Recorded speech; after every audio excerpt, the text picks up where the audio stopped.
Asimismo, vosotras mujeres, estad sujetas a vuestros maridos para que también los que no creen a la palabra sean ganados sin palabra por la conducta de sus esposas, considerando vuestra conducta casta y respetuosa.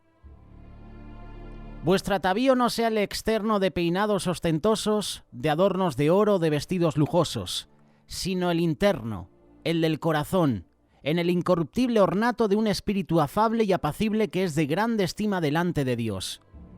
Porque así también se ataviaban en otro tiempo aquellas santas mujeres que esperaban en Dios, estando sujetas a sus maridos, como Sara obedecía a Abraham, llamándole Señor, de la cual vosotras habéis venido a ser hijas si hacéis el bien sin temer ninguna amenaza. Vosotros, maridos, igualmente, vivid con ellas sabiamente, dando honor a la mujer como a vaso más frágil y como a coherederas de la gracia de la vida, para que vuestras oraciones no tengan estorbo. Esto es lo que dice el apóstol Pedro en su capítulo 3 de su primera carta. Bienvenidos a esta clase de estudio bíblico. Hoy hablaremos sobre los deberes conyugales. En nuestra cultura estamos viviendo una situación bastante rara. Tenemos más información que nunca acerca del sexo y del matrimonio. Sin embargo, tenemos más problemas matrimoniales y divorcios que nunca. Obviamente algo anda mal. No es suficiente decir que estos hogares necesitan a Dios, porque incluso muchos matrimonios cristianos hoy en día se están desmoronando. El hecho de que un hombre y una mujer sean salvos no es garantía de que su matrimonio va a triunfar. El matrimonio es algo en el cual tenemos que invertir tiempo y también esfuerzo.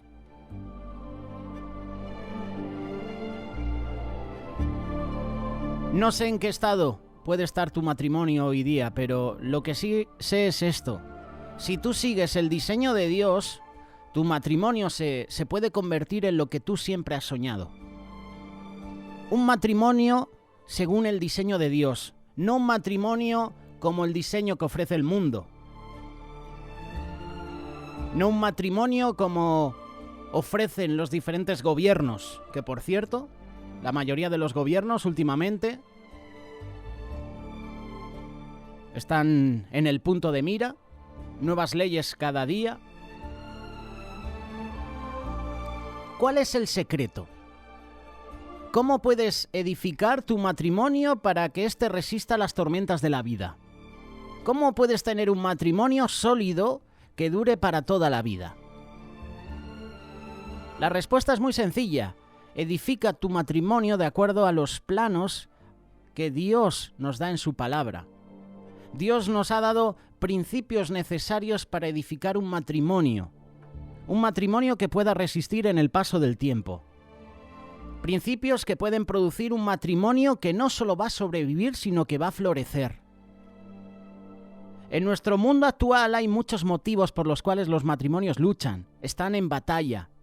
Uno de ellos es la confusión que existe acerca del rol de los esposos y de las esposas. De esto nos han hablado nuestros compañeros en el programa Familia en la Mira, que lo puedes encontrar en este canal de YouTube de Radio Solidaria. Buscas en la lista de reproducción Familia en la Mira y uno de los programas es el rol del hombre y la mujer en el matrimonio.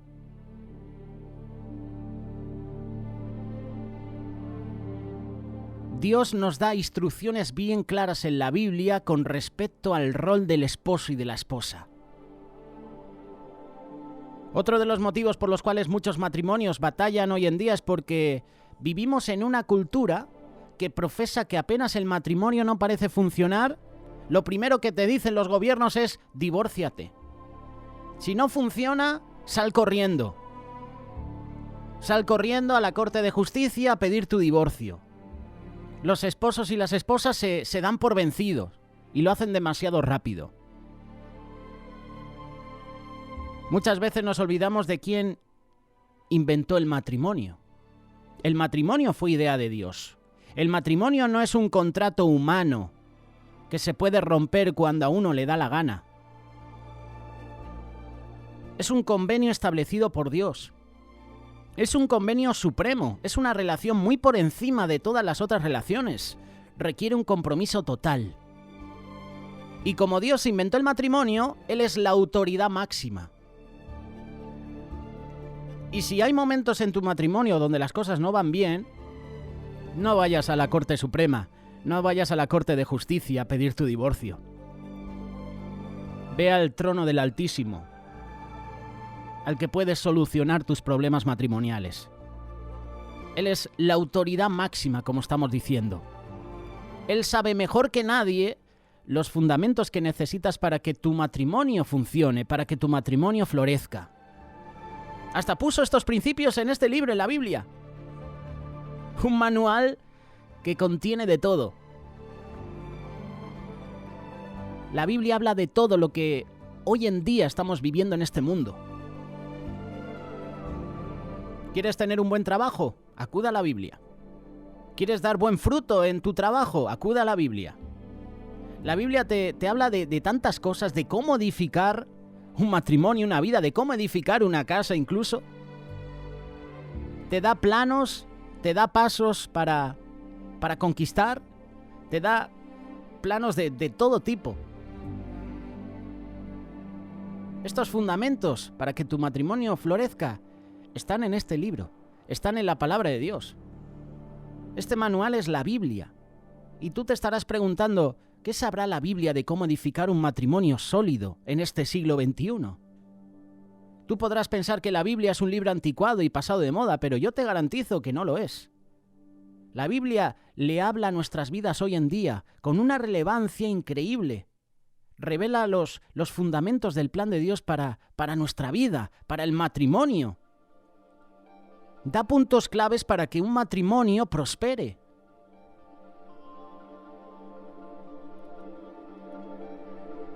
El primer compromiso es comprometerse con Dios. Eso en primer lugar. Primera de Pedro, capítulo 3, versículos del 1 al 6, te lo hemos leído hace unos minutos. Habla sobre el compromiso de la esposa.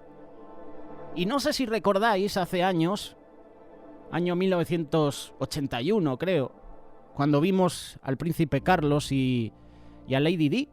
¿Recordáis este matrimonio? Se casaron por todo lo alto en la Catedral de San Pablo en Londres. Fue una boda de cuento de hadas, 3.500 invitados, una audiencia estimada de 750 millones de personas alrededor del mundo viendo esa ceremonia. Fue una boda espectacular, bellísima, inolvidable. Pero ¿cuánto duró su matrimonio? Se convirtió en comidilla para los tabloides, como se suele decir hoy en día. Y sabemos cómo acabó la vida de Lady Di. La realidad de las cosas es que mucha gente le dedica más tiempo a los preparativos para el día del matrimonio que preparar su propio matrimonio. El matrimonio en sí mismo. Tener un matrimonio sólido, saludable. Un matrimonio saludable hay que trabajarlo todos los días. Y así lo dice Pedro. Lo vamos a leer. Asimismo, esposas, sométanse a sus esposos, de modo que si alguno de ellos no cree en la palabra, puedan ser ganados más por el comportamiento de ustedes que por sus palabras, al observar su conducta íntegra y respetuosa. Que la belleza de ustedes no dependa de lo externo, es decir, de peinados ostentosos, adornos de oro, vestidos lujosos, sino de lo interno, del corazón, de la belleza incorruptible de un espíritu cariñoso, sereno. Esta belleza es la valorada por Dios, porque así era la belleza de aquellas santas mujeres que en los tiempos antiguos esperaban en Dios y mostraban respeto por sus esposos. Hemos leído el ejemplo de Sara, que obedecía a Abraham y lo llamaba Señor, y ustedes son sus hijas, si hacen el bien y viven libres de temor. Pero cuidado hoy en día, sobre todo con el Ministerio de Igualdad, por ejemplo el que tenemos aquí en España. Cuidado, sobre todo en esta parte, esposas, sométanse a sus esposos, cuidado, que el tema de la sumisión no es nuestro tema favorito, y más aquí en España, y más con un Ministerio de Igualdad que lo que hace no es igualdad. Destruye al hombre hasta humillarlo. ¿Dónde está la igualdad? en este ministerio. Quiero que sepan que la sumisión es uno de los conceptos más malentendidos en la iglesia hoy en día y fuera de la iglesia. La idea de la sumisión con respecto a lo que dice la palabra de Dios es siempre en el contexto de sumisión mutua. Sumisión mutua es entre esposa y esposo, así como entre los cristianos. Sumisión unos a otros. La sumisión no es solo para las esposas. La sumisión también es para el esposo, para todos los cristianos, sin excepción. Y la palabra de Dios nos dice claramente que tenemos que someternos unos a otros, porque la sumisión es ceder a nuestros derechos para el beneficio de otros. Es como decir, pongo mis habilidades, mis dones, mis talentos, lo que Dios me ha dado al servicio de otro, aunque otro esté en autoridad sobre mí. Yo me someto porque deseo el bien de esa persona, deseo el bien incluso de mi comunidad.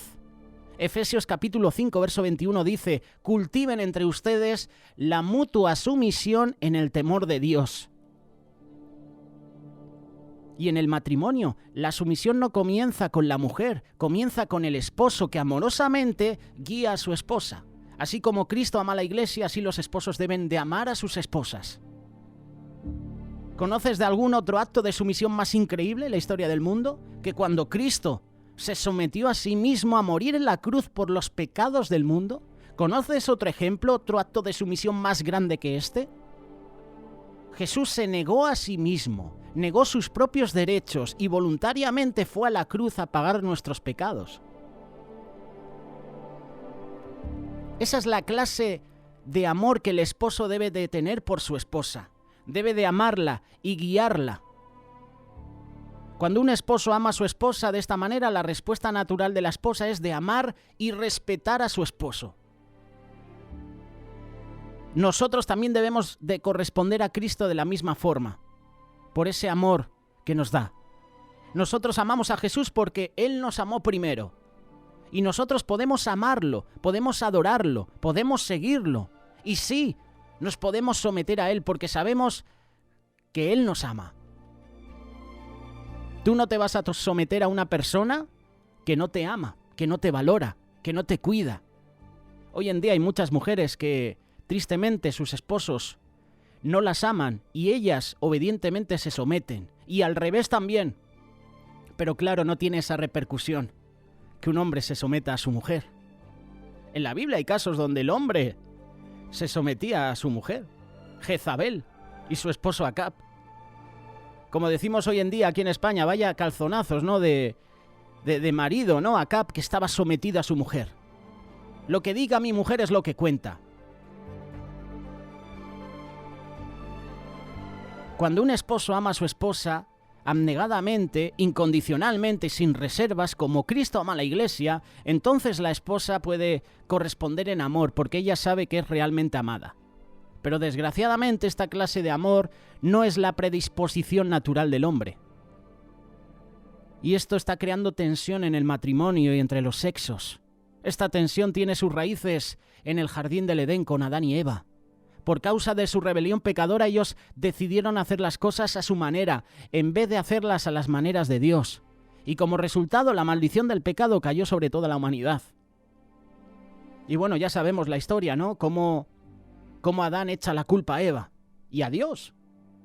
La esposa que tú me diste. O sea, echa la culpa en primer lugar a Dios, la esposa que tú me diste, porque fue Dios el que le dio a Eva. Y después le está echando la culpa a Eva. Cuando Dios le explicó a Adán y a Eva acerca de las consecuencias de su pecado, tuvo una palabra en particular para la mujer. Eva, ahora las cosas van a ser bien diferentes para ti y para Adán. Génesis capítulo 3, verso 16. Tu deseo te llevará a tu marido y él te dominará. La palabra deseo es una palabra hebrea que significa dominar o controlar.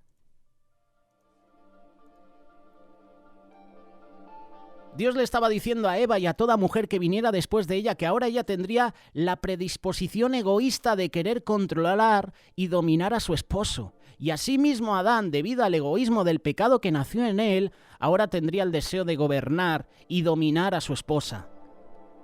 Hoy en día vivimos con las implicaciones de esta maldición en todos los matrimonios. Es una inclinación nacida del pecado, donde el hombre y la mujer quieren dominarse el uno al otro. A raíz del pecado del hombre y la mujer, como hijos de Adán e hijas de Eva, todos nacemos con esa inclinación egoísta de dominar, de controlar. Ahora voy a vivir para mí mismo. Ahora voy a vivir para mí misma. Y la forma que esta inclinación se expresa en el matrimonio es la del esposo de querer controlar, dominar, gobernar a su esposa. Y de la esposa de querer dominar y controlar a su esposo. Y esa propensión al egoísmo es obvia en muchos hogares de hoy en día. Fíjate, cuando hemos estado encerrados en casa por causa de la pandemia, cuando ya hemos podido salir, ¿cuántos casos de divorcios han producido? Miles y miles. Los esposos y las esposas están viviendo para sí mismos en vez de someterse al plan de Dios. La manera de Dios es la sumisión. El único antídoto al egoísmo es de obedecer al mandato de la palabra de Dios, que dice que debemos de someternos mutuamente el uno al otro. Esto significa que un hombre debe de amar a su esposa y expresar ese amor a ella. Y él debe de querer someterse a ella y sacrificarse por ella. El deber de estar dispuesto a morir por ella. Para la esposa esto significa corresponderle a su esposa de la misma manera, negándose a sí misma, sometiéndose a él. Debemos morir a diario a nosotros mismos, a nuestros propios deseos egoístas. Si queremos, por ejemplo, que nuestros matrimonios florezcan, si queremos que en nuestra iglesia haya bendición, si queremos que nuestro ministerio crezca, nuestro deseo egoísta siempre querrá controlarnos. Y es bien importante notar que la Biblia nos enseña que las mujeres se deben de someter a los hombres en la sociedad en general.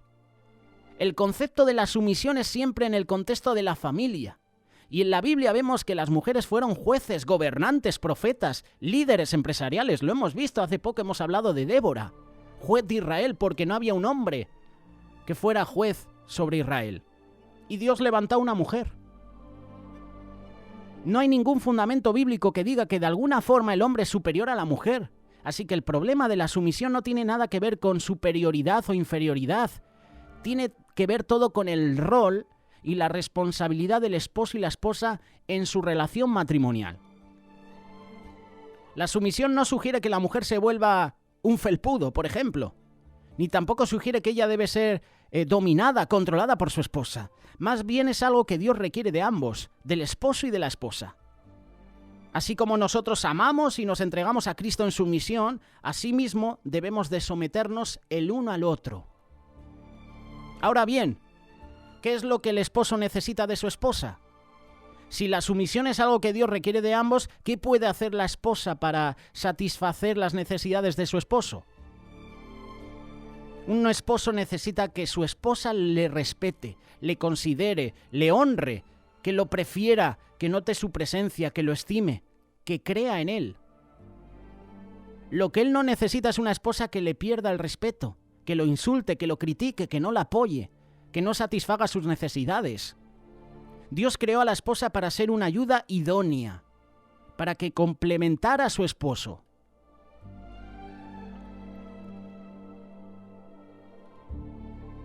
Los hombres necesitan a alguien que crea en ellos, que los aliente, y qué mejor que su ayuda idónea, que su esposa. Y esto también es al revés. ¿Son las mujeres inferiores a los hombres? No. Mucha gente cree que la sumisión es una admisión de inferioridad. Las mujeres no son inferiores a los hombres. Cuando la Biblia habla acerca de la sumisión, no habla de inferioridad. Esto lo hemos leído hace unos meses atrás. Primera carta de Corintios, capítulo 11, verso 3. Pablo nos ayuda aquí a entender esta verdad. Pero quiero que sepan que Cristo es la cabeza de todo hombre, y que el hombre es la cabeza de la mujer, y que Dios es la cabeza de Cristo. ¿La cabeza de Cristo es Dios? Yo pensé que la Biblia enseña que Jesús es Dios, que es igual a Dios. ¿No dijo Jesús, yo y el Padre somos uno? ¿Quién me ha visto a mí ha visto al Padre? ¿Cómo que la cabeza de Cristo es Dios? ¿Cómo puede ser Dios la cabeza de Cristo? Aquí no está hablando de que Dios es superior a Jesús, Dios Padre es superior a Dios Hijo, o que Dios Hijo es inferior a Dios Padre. Más bien, Pablo dice que Dios Hijo se humilló a sí mismo en su humanidad y se sometió su voluntad a la voluntad y al plan del Padre. Jesús es completamente y totalmente igual a Dios. No es cuestión de inferioridad, sino de ponerse bajo el liderazgo del Padre.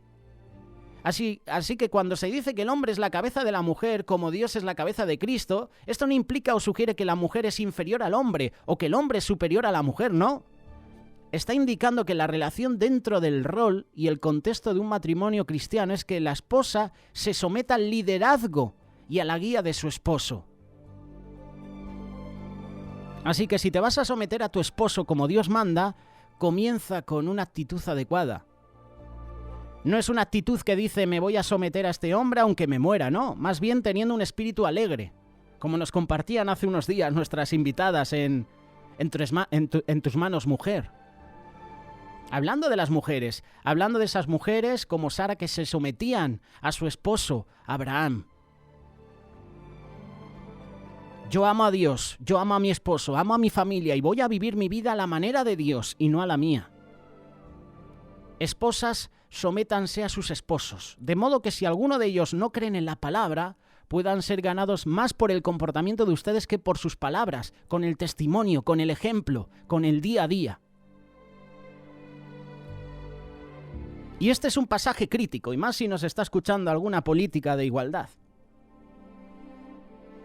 La sumisión comienza con una disposición de compromiso, aun cuando el matrimonio no sea ideal. Pedro no autoriza a la mujer a que deje a su esposo por no ser creyente o por no ser un cristiano sólido, ni tampoco le da permiso para sermonearlo. Más bien ella debe de amar a su esposo, viviendo una vida devota, una vida amorosa, para poder atraerlo a Cristo. Como nos compartía el pastor de la Iglesia Cuerpo de Cristo, Miguel Díez. 8 años. Él da testimonio de que su esposa estuvo orando por él 8 años y se entregó a Cristo. Si tu esposo no es creyente, no trates de agobiarlo a que entre al reino de Dios, poniendo folletitos del Evangelio en su maletín o dedicándole cada día un versículo. Con el testimonio, con tu día a día, con tu amor a Él, tu esposo puede dar ese paso de aceptar a Jesús.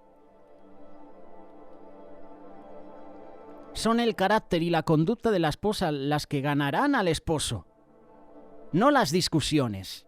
Ella lo ganará con virtudes, con sumisión, con comprensión, con amor, con paciencia, con bondad. Y estas cualidades no se fabrican, son fruto del Espíritu Santo cada día.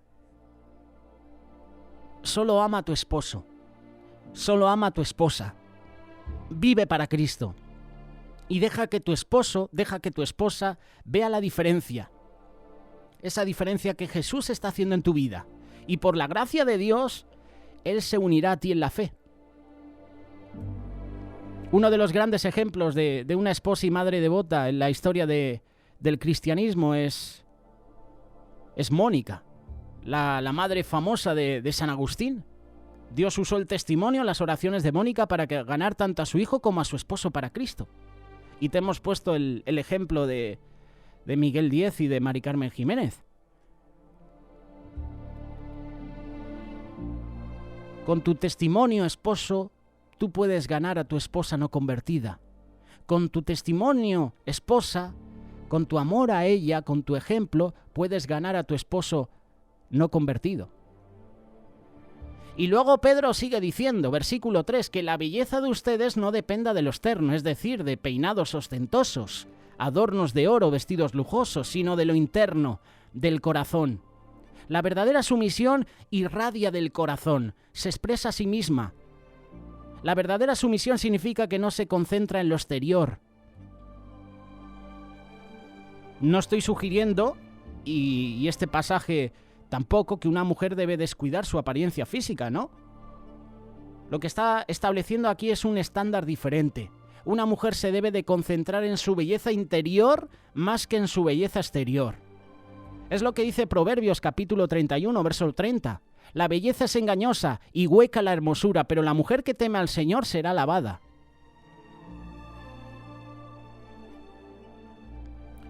Las consultoras de belleza últimamente están poniendo carteles. De hecho, tú te metes en las redes sociales y a lo mejor te salta un cartel de moda, de estética. Dice que no importa.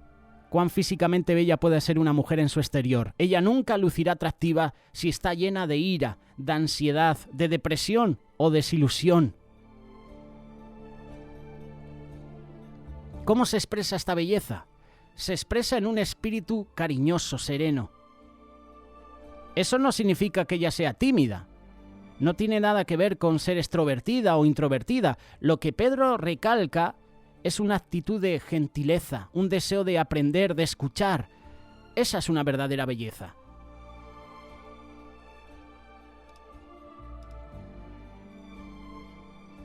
El versículo 5 y el versículo 6 hablan de la belleza de aquellas santas mujeres que en los tiempos antiguos esperaban en Dios.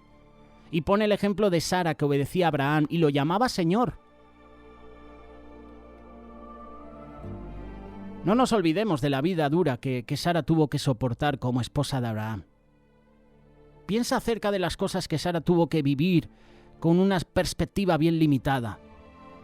Su esposo decía que había tenido visiones de Dios, instruyéndolo a que se mudara a una tierra desconocida, cuando ya estaban mayores.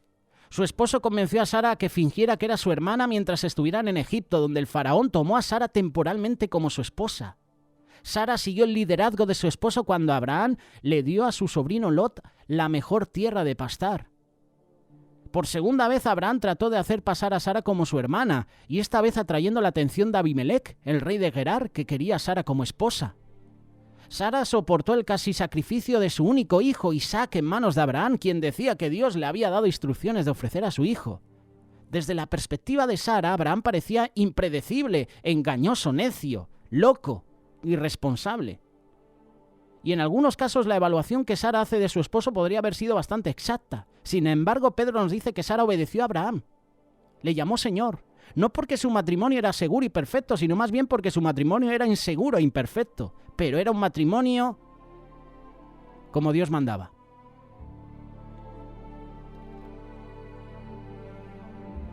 Ese es el ejemplo que Sara nos da de compromiso con su esposo. Ahora bien, la parte final, el compromiso del esposo. De la misma manera, ustedes los esposos sean comprensivos con ellas en su vida matrimonial. Hónrenlas, pues como mujeres son más delicadas y además son más coherederas con ustedes del don de la vida. Así las oraciones de ustedes no encontrarán ningún estorbo. Lo que me llama la atención es que Pedro le dedica más espacio a instruir a las esposas que a los esposos. Porque las esposas creyentes estaban experimentando una situación completamente nueva. Necesitaban dirección. Y por lo general en el Imperio Romano a las mujeres se las mantenía subyugadas. Y su nueva libertad en Cristo creaba nuevos problemas y retos. Es más, muchas de ellas tenían esposos no creyentes y necesitaban apoyo, aliento, estímulo. Y en este pasaje Pedro recuerda a los esposos creyentes 4 de los aspectos de responsabilidad. Responsabilidad física, intelectual, emocional, espiritual, que es la más importante. La responsabilidad física, está hablando en su vida matrimonial, implica mucho más que vivir en la misma casa y tener la misma dirección. El matrimonio es fundamentalmente una relación física. Efesios capítulo 5, verso 31 dice: por eso el hombre dejará a su padre y a su madre y se unirá a su mujer y los dos serán un solo ser. Las parejas creyentes disfrutan de una relación espiritual mucho más profunda, pero las dos cosas van juntas. El esposo verdaderamente espiritual cumplirá con sus deberes matrimoniales y amará a su esposa. El esposo debe dedicarle tiempo a su esposa. Y un estudio reciente revela que por lo general el esposo y la esposa tienen apenas 37 minutos a la semana de comunicación real entre sí. Puede ser por el trabajo o puede ser porque se evitan entre ellos. No lo sabemos. Y entonces no es ninguna sorpresa que los matrimonios se desmoronen después de que los hijos crecen y se van de la casa. El esposo y la esposa se quedan solos y se dan cuenta que cada cual está viviendo con un extraño. Y este versículo también sugiere que el esposo debe de proveer para las necesidades físicas y materiales del hogar. Luego habla de la responsabilidad intelectual, ser comprensivos con ellas. La ignorancia es peligrosa en cualquier aspecto de la vida, pero es especialmente peligrosa en el matrimonio, cuando el hombre ignora a su esposa. El esposo creyente necesita conocer los cambios de humor de su esposa, sus sentimientos, sus necesidades. sus temores, sus esperanzas. Necesita escuchar con el corazón. Debe haber en el hogar una atmósfera tan protectora de amor y sumisión que los esposos pueden hablar y discutir y aún así ser felices en su matrimonio. ¿Cómo puede el esposo mostrar consideración a su esposa si no entiende las necesidades o los problemas de ella? El esposo tiene que ser comprensivo con la esposa. Habla de la responsabilidad emocional. Hónrenlas. Ser caballeros con ellas. Cuídenlas. La esposa es más delicada, mental, moral, espiritualmente, físicamente. Y por último, la responsabilidad espiritual. Así las oraciones de ustedes no encontrarán ningún estorbo. Yo puedo entender, a lo mejor me equivoco. Pedro daba por hecho que los esposos orarían juntos. Muchas veces ese no es el caso, y esa es la razón de tantos fracasos, que ya no hay oración en el matrimonio, que a Dios se le ha relegado, que Dios ya no está en el matrimonio, que Dios ya no está en el hogar. Qué importante que Dios esté en nuestra familia, que Dios esté en nuestro matrimonio. Hay una frase muy conocida que dice: Dios, tú y yo. Dios en el centro de nuestra vida, Dios en el centro de nuestro matrimonio. Si Dios está en el centro de tu hogar, si Dios está en el centro de tu matrimonio, yo te digo que vas a tener un matrimonio de éxito. Pero si relegas a Dios, cuidado, ese matrimonio puede estar abocado al fracaso. Por eso Pedro hoy nos da una lección. Que el esposo honre a la esposa, que la cuide, que la valore, que la ame, que la proteja. Que la mujer haga lo propio también. Se someta al esposo. Pero que se someta porque el esposo es el líder y tiene la función de liderar el hogar, pero siempre con Cristo a la cabeza. Entonces, ese matrimonio, te digo yo, será un éxito.